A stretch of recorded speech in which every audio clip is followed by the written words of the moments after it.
lateral y verticular del colon. Ahora vamos a... Perdón que le corte, doctor. Sí, Chicos, dime. por favor, pongan presente para llenarle.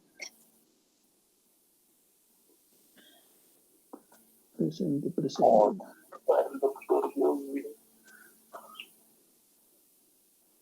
Mira, a ver, vamos a...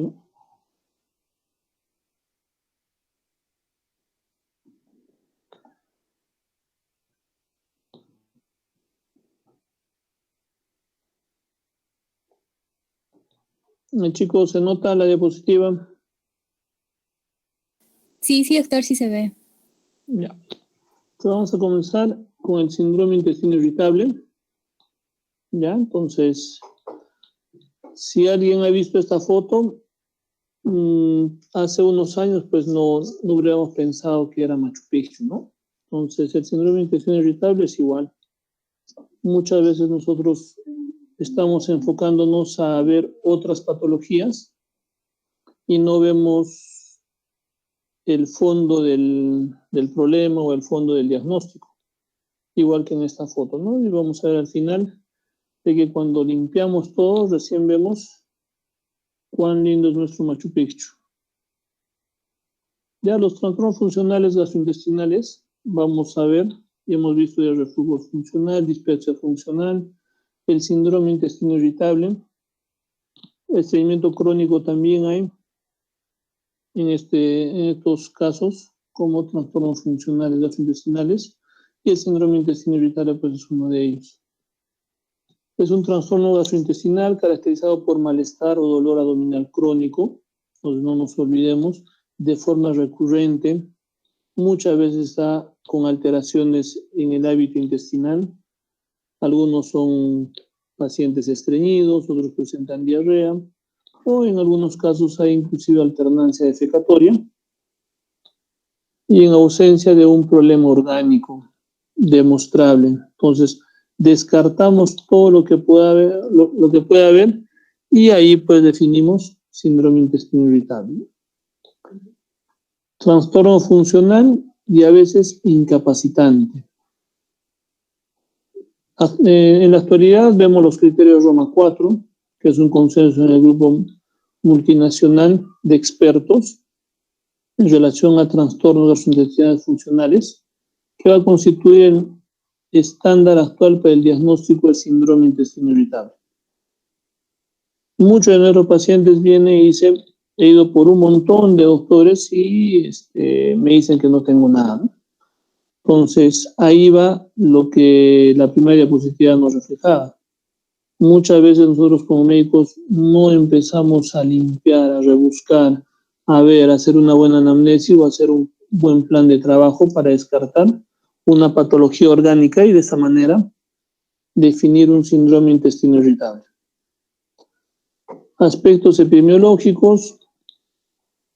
Vamos a ver que la prevalencia en Latinoamérica aproximadamente va entre 9 y 18%, puede llegar hasta un 30% por Nigeria, en Estados Unidos puede llegar hasta un 22%, en Europa llega hasta un 22%, 20% en Francia, China 4%, etc.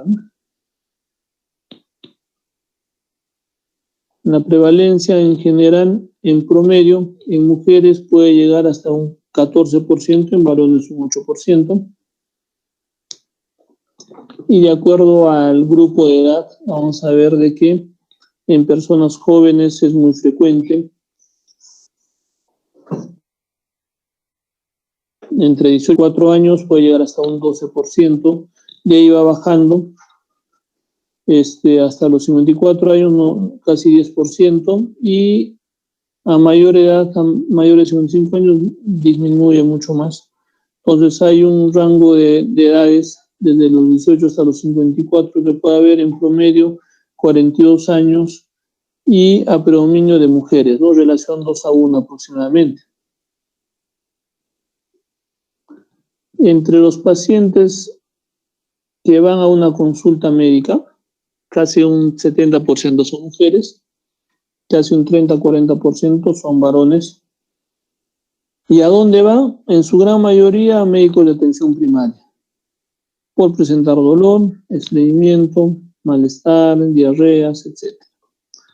Al gastroenterólogo puede llegar hasta un 28% de todos los pacientes. Un gran porcentaje que han sido atendidos en atención primaria van al gastroenterólogo también, pensando en problemas ginecológicos hasta un 6%. A otros especialistas puede llegar de un total hasta un 26% del total. En la fisiopatología vamos a ver de que desde los años 50 hasta nuestros años ha estado cambiando la fisiología en relación al síndrome de intestino irritable, ¿no? Vamos a ver los mecanismos que inicialmente había una alteración, o se pensaba que había una sola alteración en la motilidad, marcadores mioeléctricos después, interacción cerebro-intestino, a nivel neurológico, problemas inflamatorios, hipersensibilidad visceral. En la parte fisiológica, el estrés había tenido un papel muy importante, las comidas que condicionaban dolor, motilidad, el dolor y la sensibilidad también consideraban alteraciones a nivel intestinal, las contracciones simultáneas, relación sistema nervioso central, también, y problemas postinfecciosos que también ahora se están manejándose y que pueden exacerbar un síndrome de intestino irritable. Vamos a tener una percepción donde la parte neurológica va a condicionar una integración en la percepción, están los sentidos, la sensibilidad visceral, va a haber una integración a nivel neurológico y el efecto, ¿no? El efecto está relacionado a la motilidad, secreción, el flujo sanguíneo, inflamación, dolor, malestar, y esto va a condicionar toda la característica del síndrome de intestino irritable. La serotonina es una sustancia muy importante en el síndrome de intestino irritable. Está relacionada demasiado con el mecanismo de las anormalidades en los niveles de los neurotransmisores, la serotonina, y sus receptores van a condicionar mayor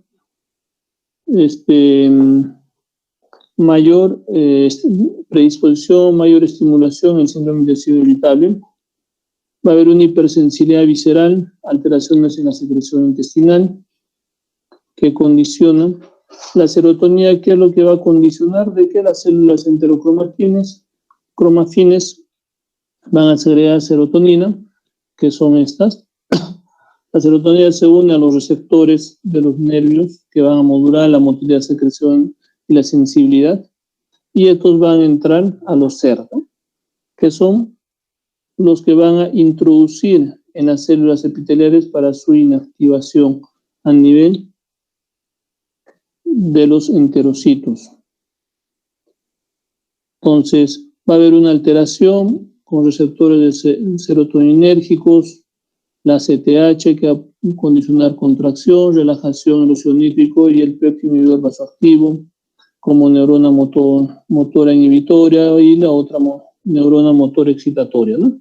Y los receptores y la serotonina, que va a condicionar especialmente las 5-HT4, que vamos a ver que va a ser uno de los receptores más importantes.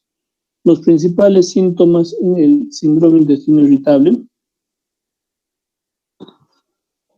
va a haber una alteración a nivel de los receptores tipo 4 que hablábamos, que va a estar condicionado por la secreción intestinal, que nos va a dar la consistencia de las evacuaciones. Una alteración en la motilidad, que nos va a dar estreñimiento. Hipersensibilidad, que va a estar condicionando el dolor, ¿no? Entonces, la serotonina va a empezar a modular, y cuando hay una alteración en esta va a condicionar un disconfort, una alteración que va a estar estimulando el síndrome de intestino irritable. Pueden ir a su cuarto. Ya, hipersensibilidad.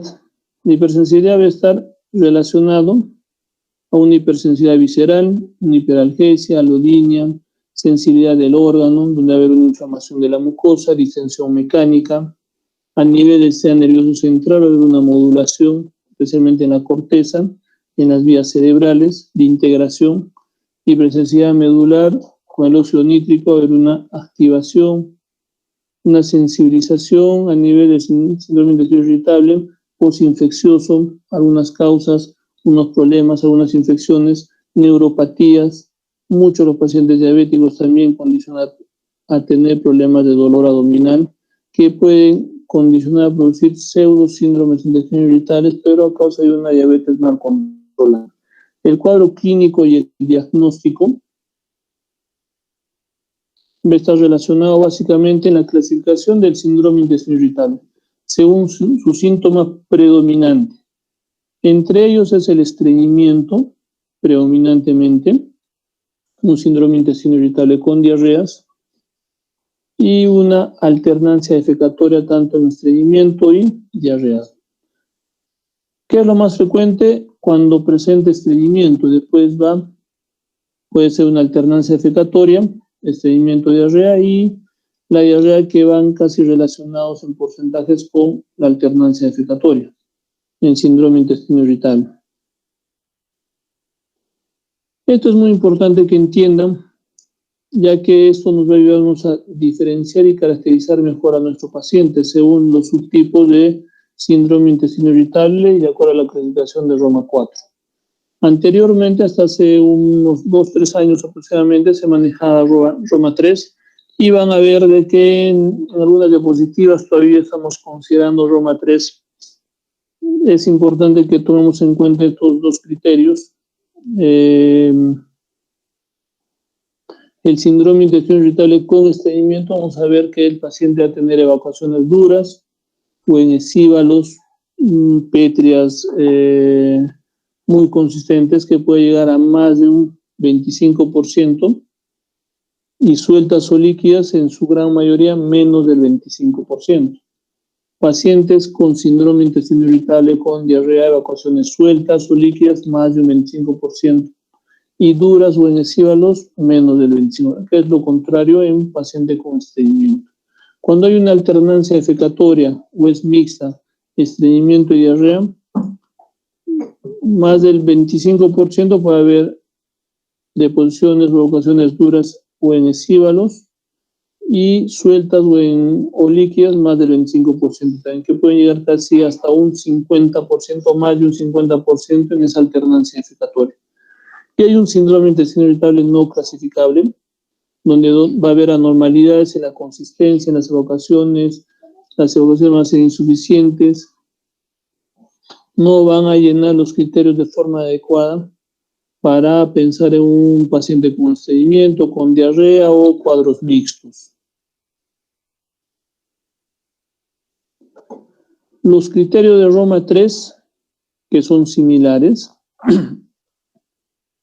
hace unos 2 años, el 2017, creo que fue el 2017-2018, que el doctor Paucar puso como pregunta de examen esos criterios de Roma 3. Nosotros estamos indicándole que también estamos manejando los criterios de Roma 4.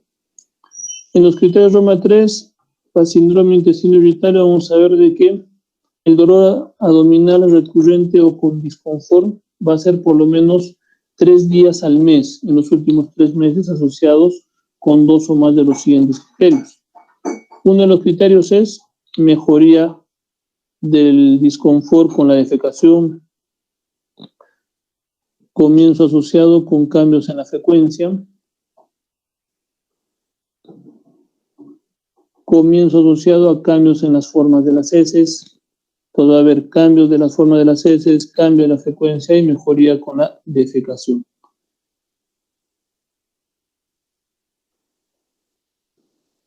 Y los criterios de Roma 4, bueno, acá está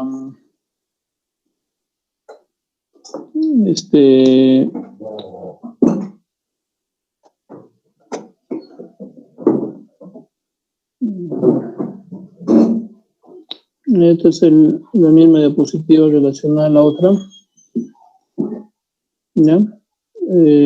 Estos son los criterios Roma 4 que son actualizados. donde el paciente va a presentar dolor abdominal recurrente mayor a un día por semana. La anterior era 3 veces al mes o 3 días al mes. Acá es más de un día por semana en promedio en los 3 meses previos, igual en los últimos 6 meses antes del diagnóstico. Ya el dolor abdominal se va a asociarse con al menos 2 de los 3 síntomas. Uno, dolor relacionado con la defecación, cambios con la frecuencia en las heces, cambios en la forma o apariencia de las heces. Que los criterios son relacionados a los de Roma 3, lo único que cambia es de que en Roma 3 te indican 3 días al mes y en Roma 4 más de un día por semana.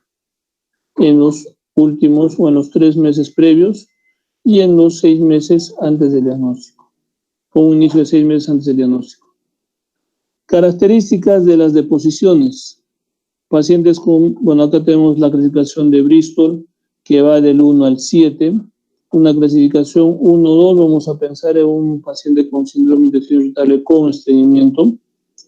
Lo normal es del tipo 3 al tipo 5 y con síndrome de intestino irritable con diarreas de tipo 6 y 7, ¿no? Entonces, esta es una tablita que nos ayuda a ver la característica de las heces en nuestros pacientes.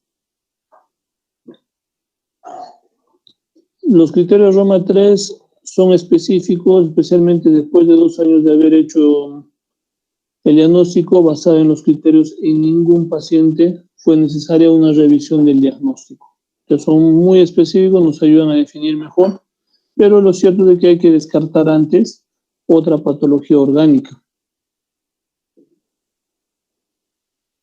En pacientes sin signos de alarma y criterio de Roma 4, un valor positivo en la predicción, un valor altamente predictivo que puede llegar hasta un 98%. ¿Qué síntomas no gastrointestinales puede tener nuestro paciente? Fatiga, un sabor desagradable en la boca, disfunción urológica, síntomas ginecológicos, ansiedad, fobias, somatizaciones, paranoias. El paciente está paranoico en que pueda tener algún cáncer especialmente. El abordaje del diagnóstico es muy importante para nosotros, hacer una buena anamnesis, hacer un buen descarte de alguna patología orgánica. Casi el 92% con síntomas de síndrome de intestino irritable no cambiaron su diagnóstico después de 10 a 13 años de haber diagnosticado síndrome de intestino irritable. Y es importante tomar en cuenta los criterios de Roma 4 para hacer un diagnóstico de síndrome de intestino irritable. Signos de alarma, pacientes de acuerdo a la historia clínica, el comienzo en pacientes mayores de 50 años, hay que descartar una patología orgánica. Historia familiar de cáncer de colon, enfermedad inflamatoria, hay que descartar primero patologías asociadas a esto. Pérdida de peso no intencional de más de 5 kilos en los últimos 3 meses también es importante tomar en cuenta y descartar otra patología orgánica.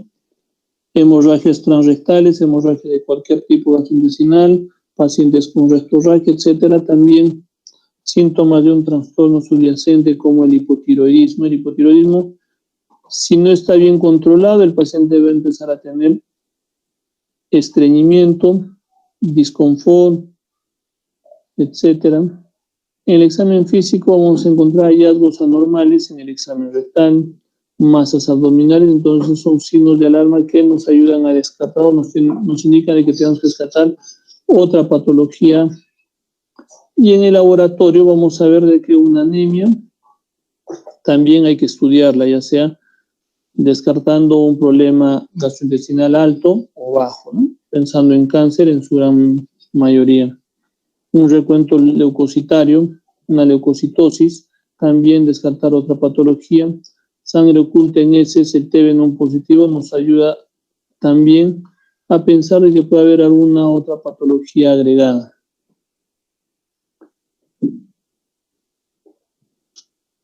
Y estos criterios Roma 4 que también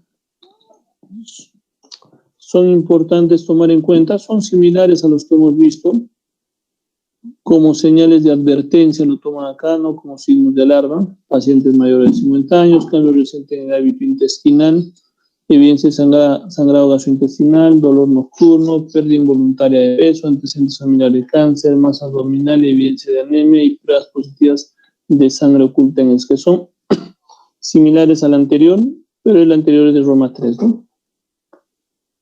La evaluación diagnóstica es similar, Roma 3, Roma 4, el examen físico, hemograma, un test de aliento de la lactulosa, estudios funcionales, un coprofuncional, exámenes de heces, sangre oculta en heces, leucocitosis, hay que ver los leucocitos, si hay una reacción inflamatoria o no, si hay parásitos o no, hacer una colonoscopia, especialmente en pacientes, todavía los de Roma 3, Roma consideran mayor a 45 años, en la actualidad hay muchos estudios que consideran de que la edad para comenzar a hacer la colonoscopia de descarte, especialmente cáncer, es a partir de los 45 años.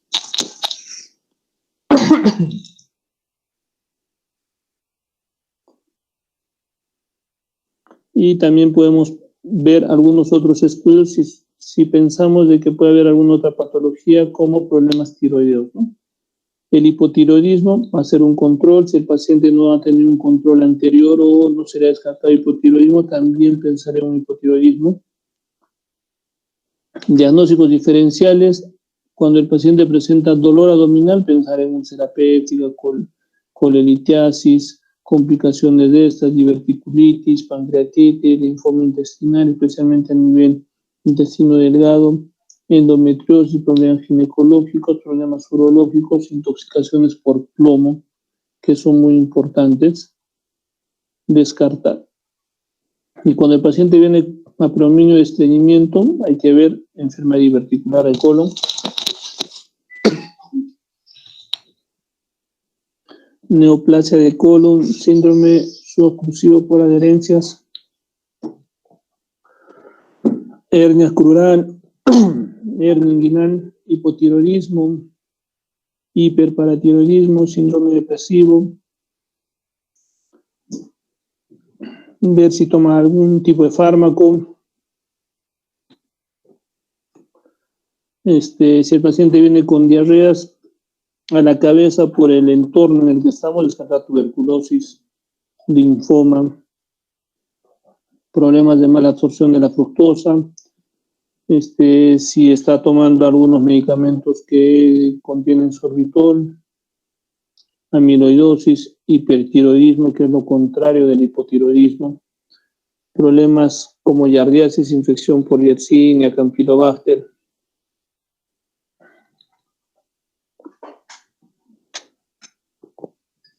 toma crónica de fármacos que va a incluir abuso de laxantes también. Cuando el paciente presenta distensión abdominal, hay que hacer troparesia, especialmente en pacientes diabéticos, pacientes post-vagotomías, pseudoobstrucciones intestinales crónicas idiopáticas.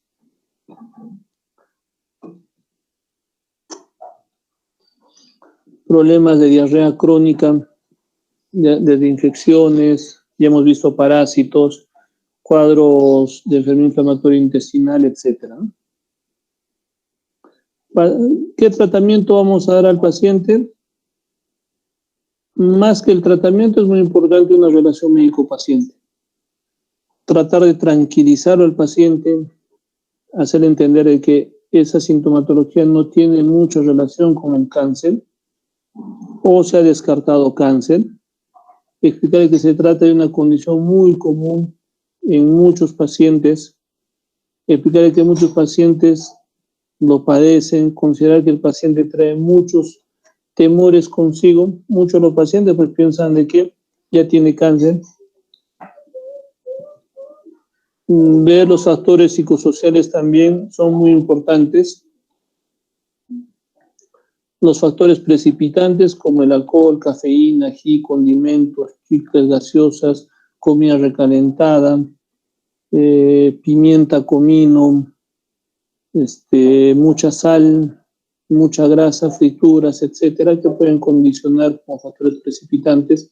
La dieta pobre en fibra, que van a condicionar a producir gas, estreñimiento, es muy importante tomar en cuenta. El manejo de todo esto puede llegar hasta un 25% que el paciente esté mucho más tranquilo y no requiera tratamiento farmacológico, ¿no? Pero casi un 75% sí van a querer un tratamiento o sí van a requerir un tratamiento farmacológico. Es importante individualizar a los grupos de pacientes con síndrome de intestino irritable. Recordad que hay un trastorno emocional muy importante también. No todos los casos son iguales, ningún tratamiento ha sido plenamente satisfactorio para todos los pacientes. En algunos actúa algunos medicamentos, en otros otros medicamentos, etc. Es importante actuar sobre el síntoma más prominente o predominante o varios síntomas que no tienen y muchas veces pues eso ayuda a que mejore la sintomatología y también que en su gran mayoría no se puede tratar toda la sintomatología pues en una sola vez, ¿no? Sino el síntoma mucho más importante o el más importante que tenemos que manejar. Muchos de los pacientes acuden al médico cuando sus síntomas son muy importantes o muy exacerbados. Entonces hay que tomar en cuenta eso, hay que explicar y hay que ir a manejar primero esa sintomatología que está descompensando al paciente.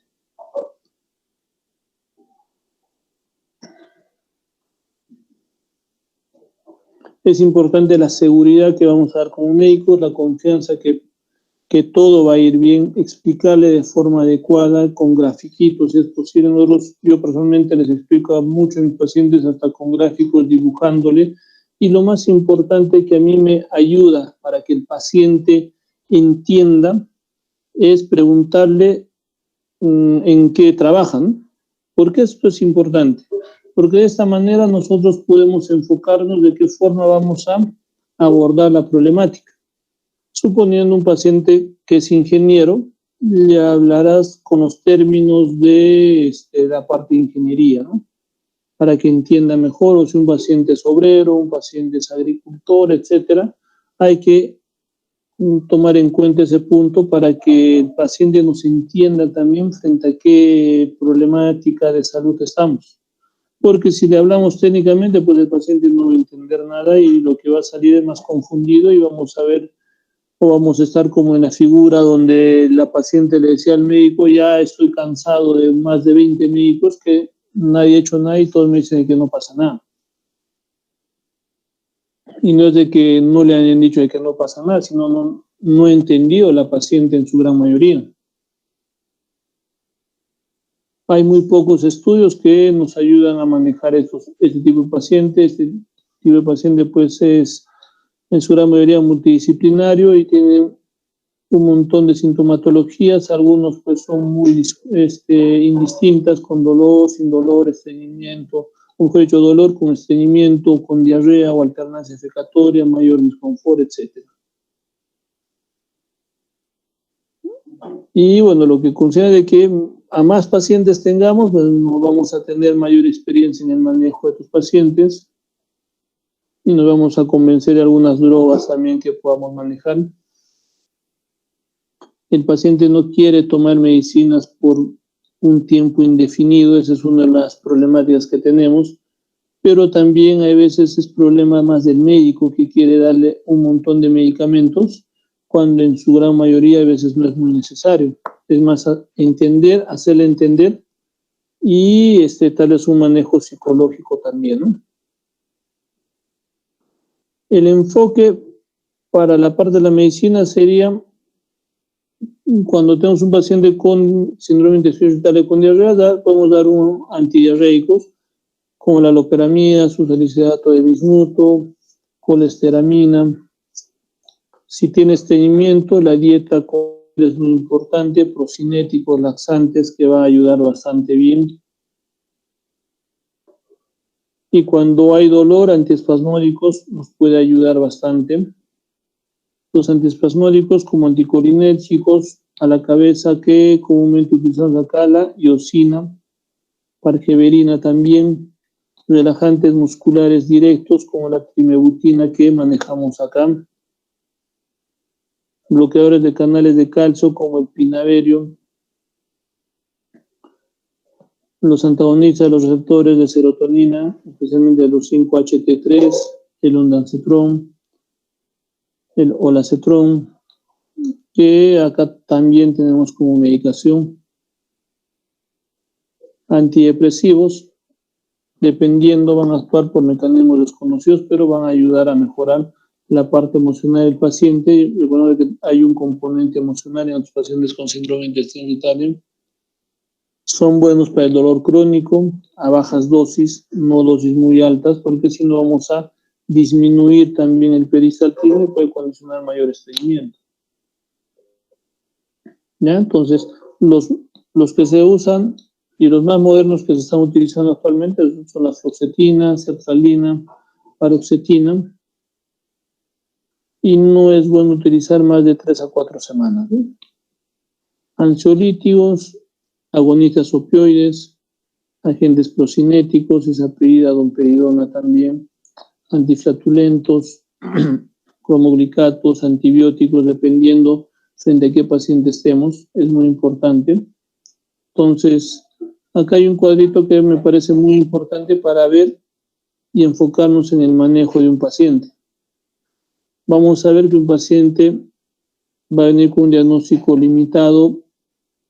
Vamos a tomarle una bioquímica hemática o sanguínea, pruebas de función tiroidea, sangre oculta en heces, parásitos, descartar enfermedad celíaca, etcétera. Si el paciente tiene signos de alarma, entonces, lo que especialmente el paciente mayor de 50 años, pérdida de peso, sangrado rectal, antecedente familiar de cáncer, y vamos a ver que tiene cambios en el patrón de los síntomas. Vamos a darle un abordaje diagnóstico completo, incluyendo colonoscopía más biopsia.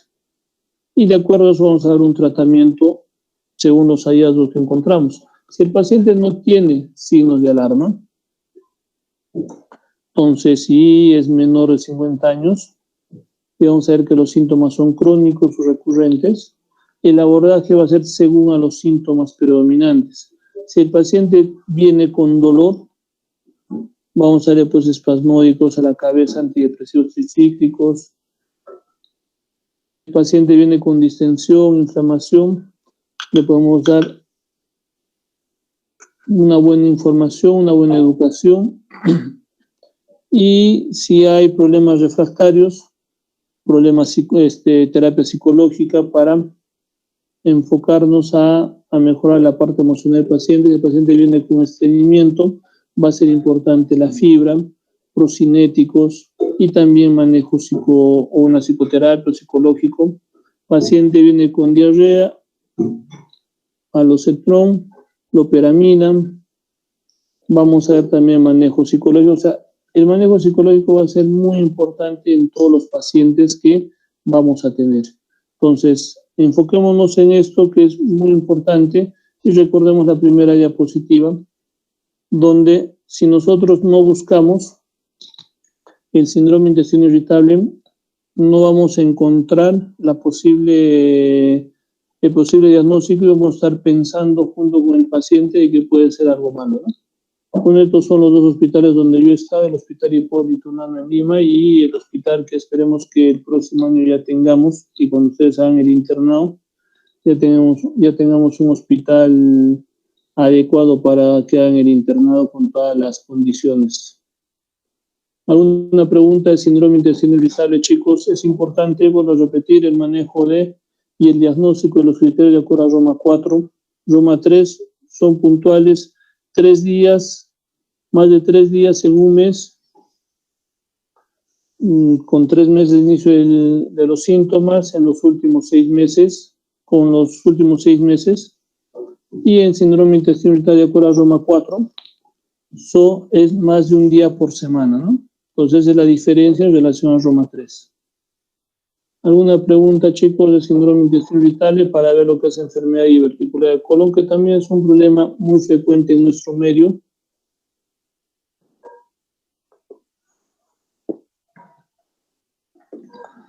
Todos están durmiendo, tan chascosos, creo que los vemos a todos. Prenden sus cámaras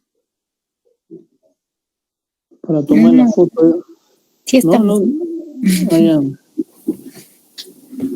Entonces vamos a ver ahora lo que es enfermedad diverticular del colon, que es una patología muy frecuente en la altura. Ya en la costa no es muy frecuente, el tránsito intestinal es mucho más acelerado, en la sierra el tránsito intestinal es mucho más lento y eso al parecer condiciona también mayor estreñimiento y vamos a ver de qué va a haber un condicionante de aumento de la presión a nivel intracolónica, ¿no? La prevalencia aproximadamente en personas mayores de edad puede llegar hasta un 65%. No está relacionado a la parte de que si es varón o es mujer. La variación geográfica es, especialmente en países industrializados, puede llegar hasta un 45% y es en el lado izquierdo. Y en países, bueno, en este estudio, en países en vías de desarrollo, que llega por debajo de 0.2% en el lado derecho, mayormente en el lado izquierdo.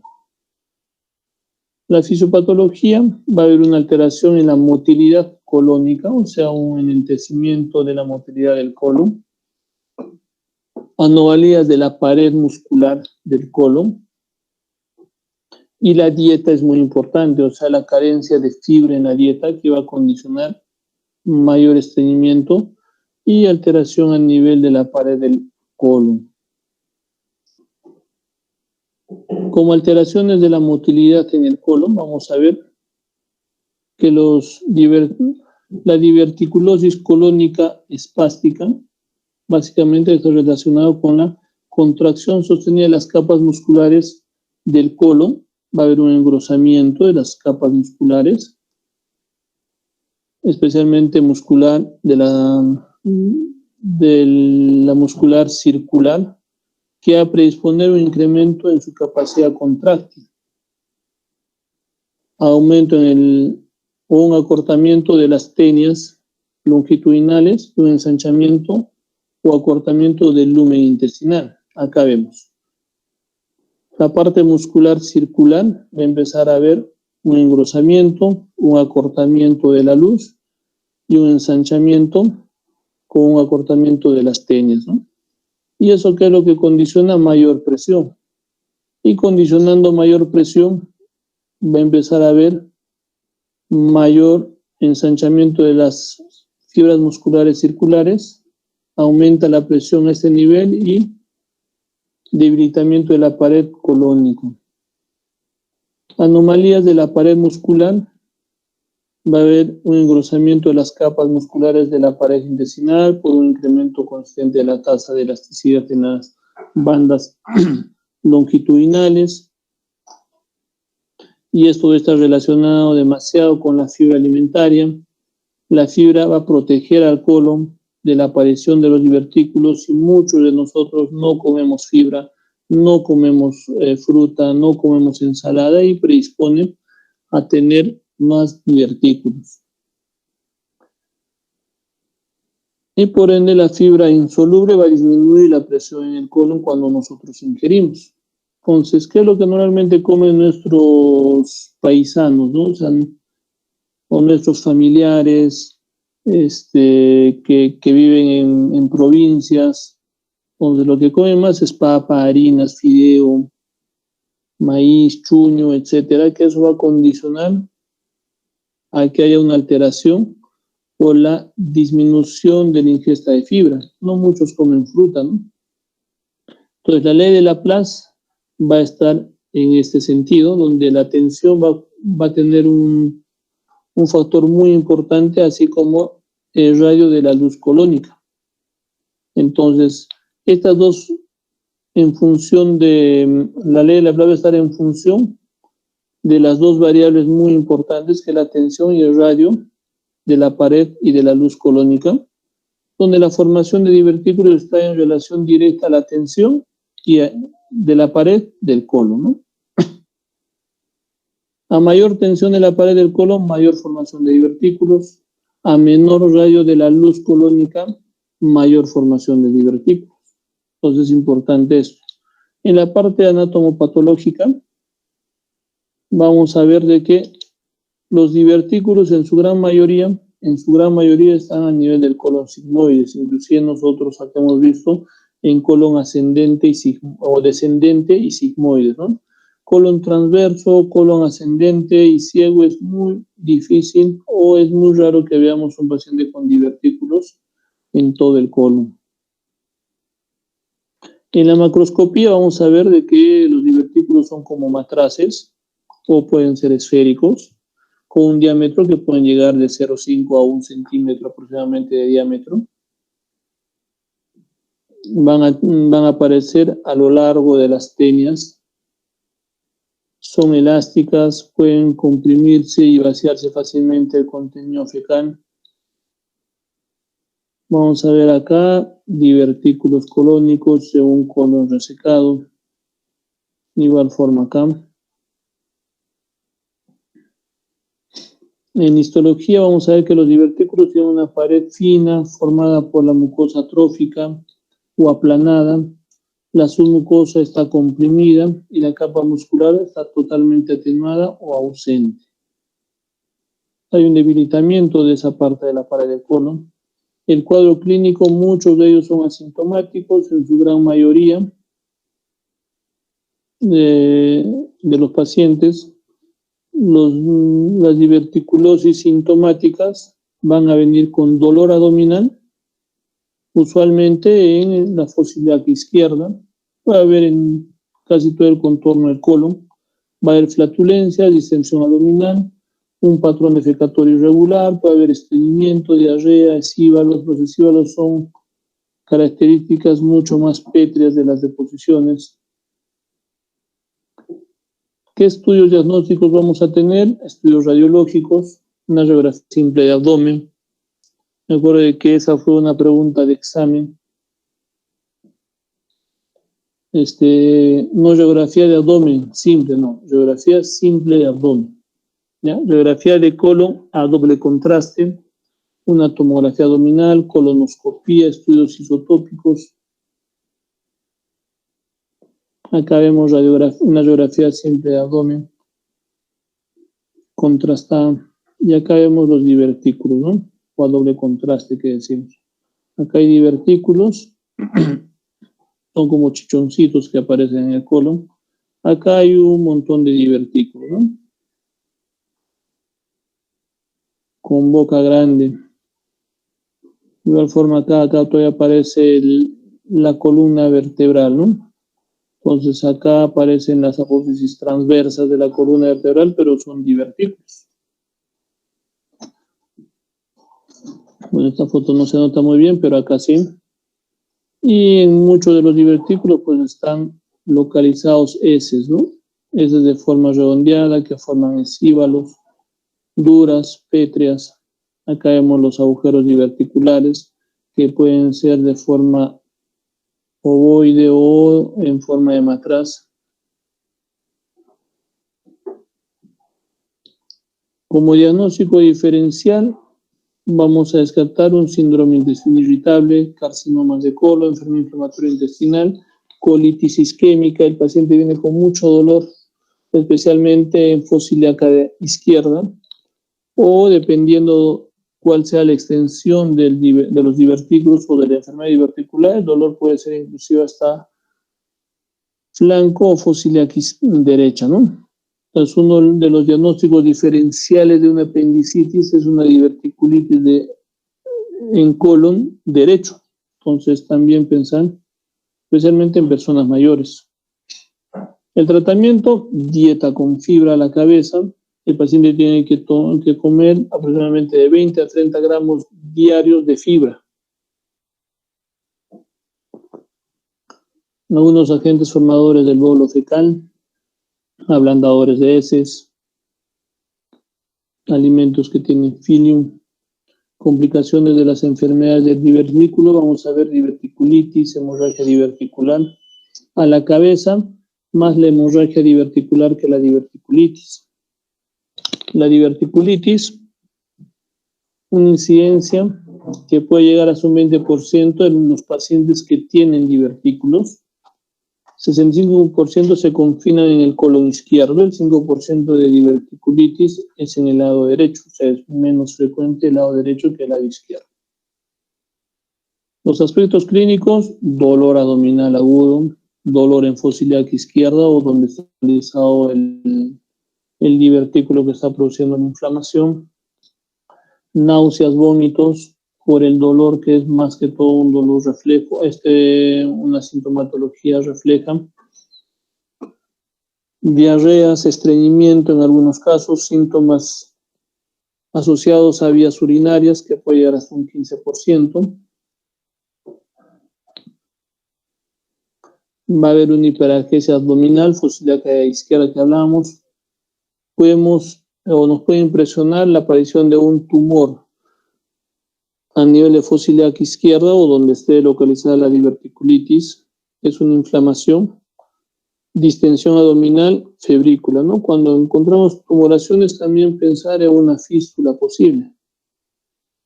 ¿Qué examen le vamos a pedir? Hemograma, y que vamos a encontrar en el hemograma, o que esperamos encontrar, una leucocitosis, leucocituria a nivel de vías urinarias y bacteriuria. Complicaciones de la diverticulitis: puede haber un absceso, un flemón, perforaciones, fístulas, coloentérica, colovesical, colovvaginal, colouterina. Puede haber obstrucciones del colon, hemorragia quisquea baja. Puede haber problemas secundarios al problema de una diverticulitis o un absceso diverticular, como artritis refractaria, pioderma gangrenoso. Acá vemos las formas y las localizaciones de los abscesos, de las perforaciones, absceso a nivel mesentérico, perforaciones, fístulas, colecciones a nivel peritoneal a causa de la perforación del divertículo, un absceso pélvico.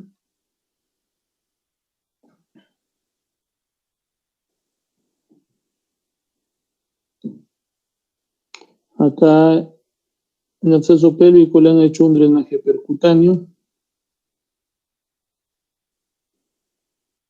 Bueno, acá es una resección de colon y lo que nos están mostrando es una perforación.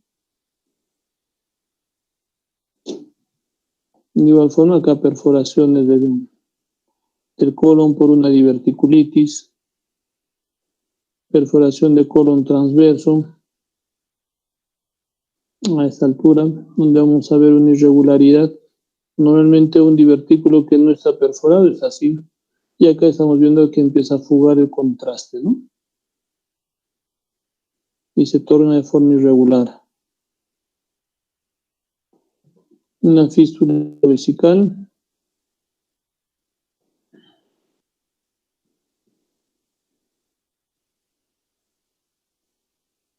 Una fístula colovaginal.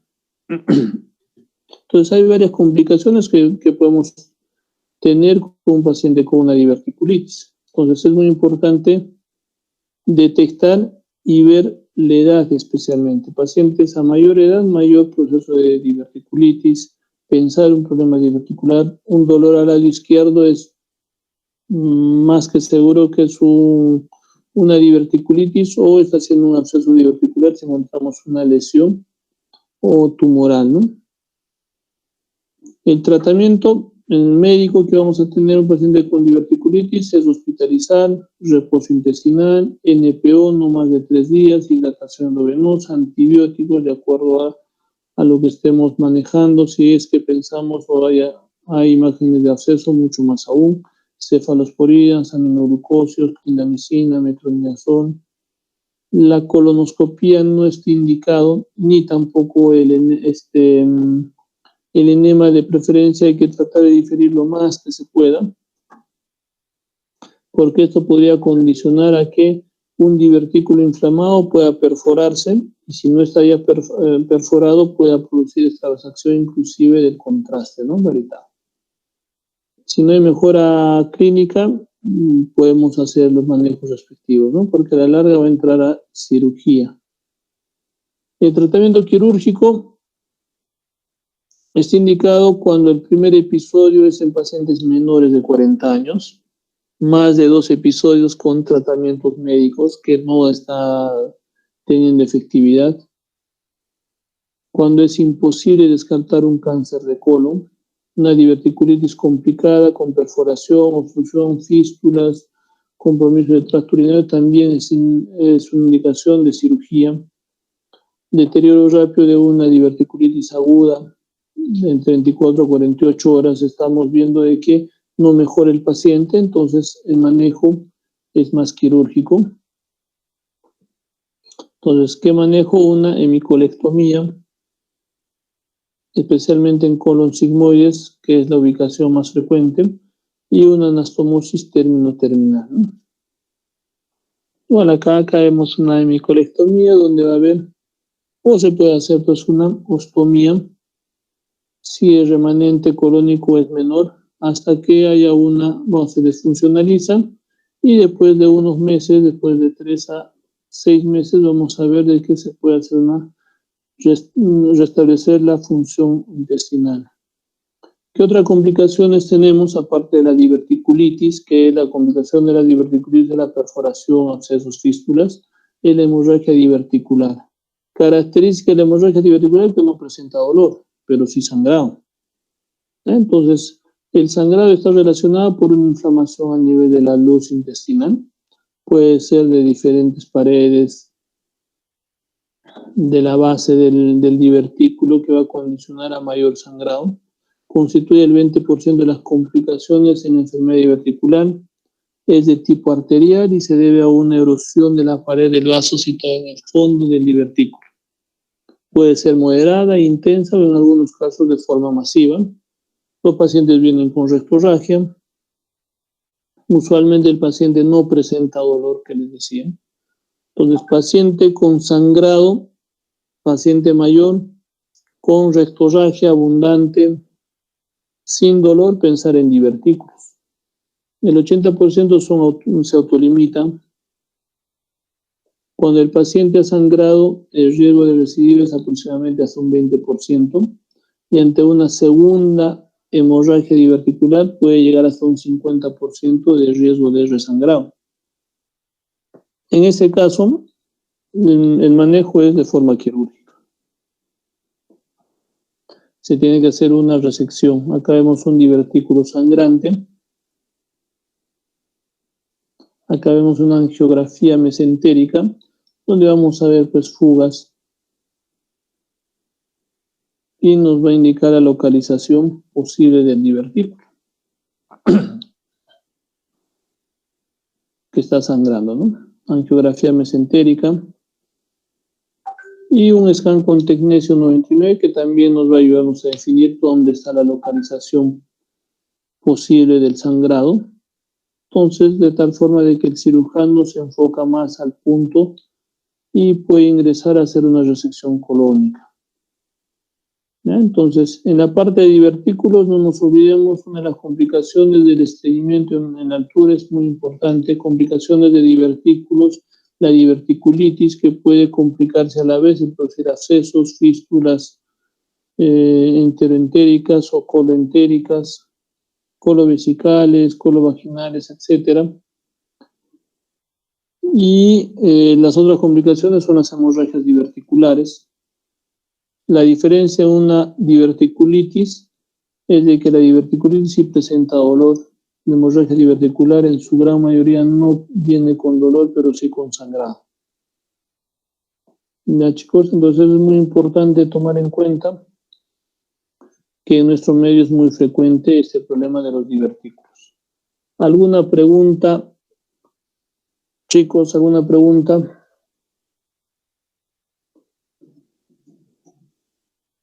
A ver, creo que vamos a prender las cámaras.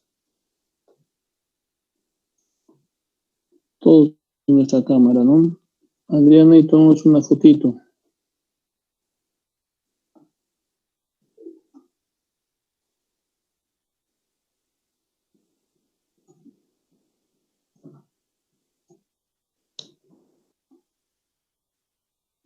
Doctor, disculpe una pregunta. Dime. En el caso de las diverticulitis, o sea, Narayana. sí, doctor. En el caso de la inflamación como tal, en el caso de diverticulitis, ¿se aplica una antibiótico terapia? ¿Hay un régimen que podríamos basarnos para esta? Por favor. Metronidazol, sí, pero una fluoroquinolona o aminoglucósido más clindamytro puede ser, ¿no? Clinda o metro. Especialmente metro funciona bien. Pero depende de la característica de la inflamación. Muchos de los pacientes vienen solamente con una diverticulitis por inflamación y no es necesario darle antibiótico. Pero sí, y viene con dolor, ¿no? Dolor en fosa ilíaca derecha o en flanco izquierdo, o mejor dicho, fosa ilíaca izquierda o flanco izquierdo. Pero si el paciente viene con dolor, fiebre, malestar y al momento de palpar, palpamos pues una masa a nivel abdominal, y si hay la posibilidad de hacer una ecografía, una tomografía y encontramos allí un absceso diverticular, de hecho que tenemos que darle antibiótico, ¿no?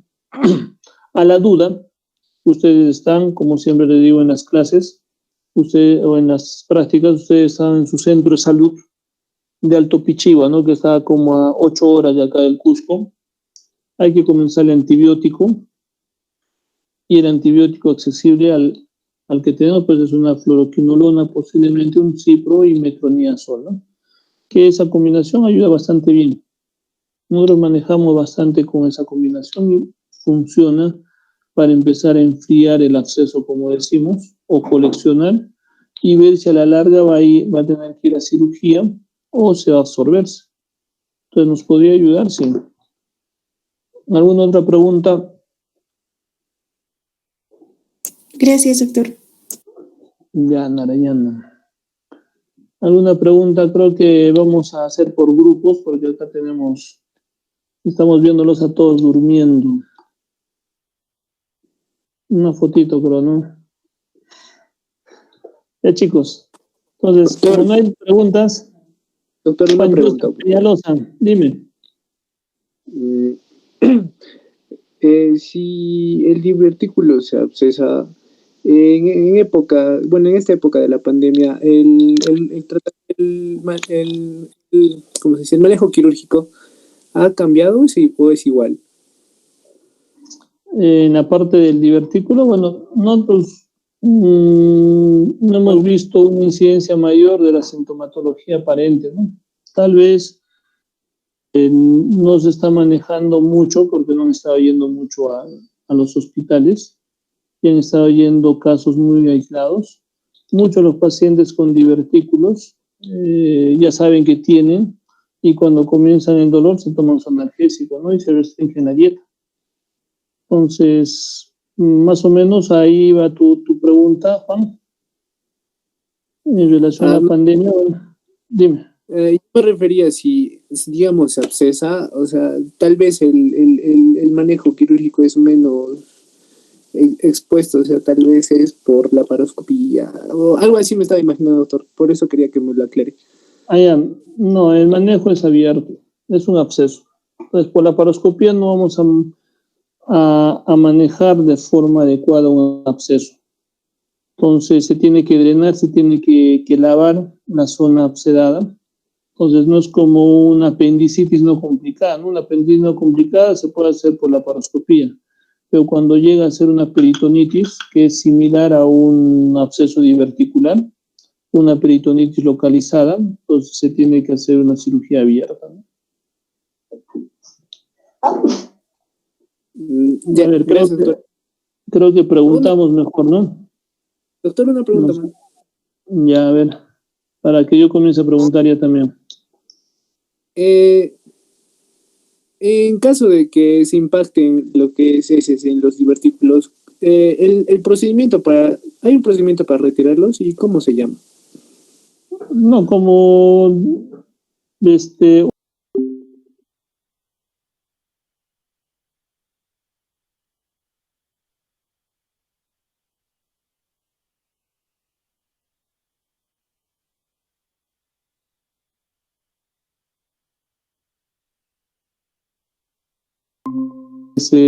excesiva lo que se produce en ese agujero diverticular y hacer una terapia posiblemente endoscópica.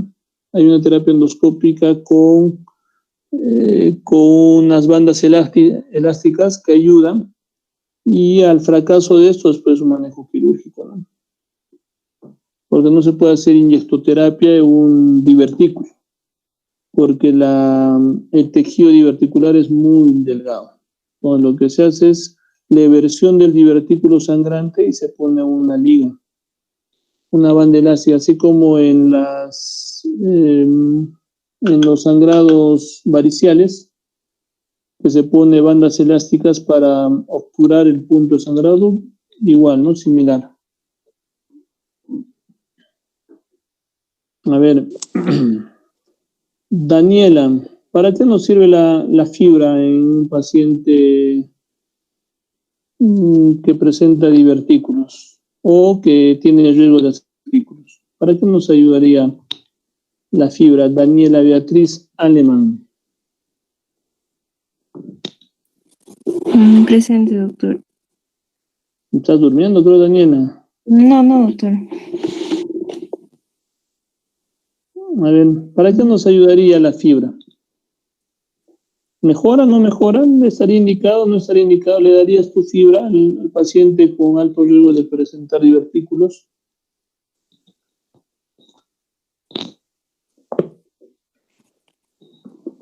Daniela. No estoy segura, doctor. Solo en la exposición hemos visto. A ver, Yesenia Quispe Fernández.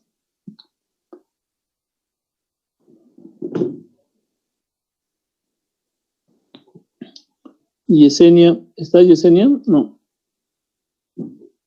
Creo que ha dejado prendido, ¿no? Ha ingresado y se había dormido. O está viendo Netflix. Yesenia Quispe, creo que llamamos uno por uno. ¿Qué te parece, Adriano?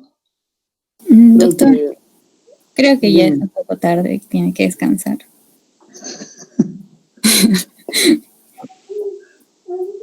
¿Ya están durmiendo ya? No, yo duermo más tarde, doctor. Lo digo por usted.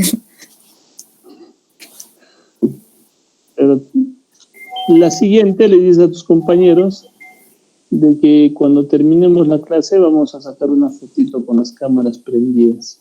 Ya, doctor, vamos a estar bien arregladitos entonces. Para que estén bien arreglados y no les cojamos desprevenidos.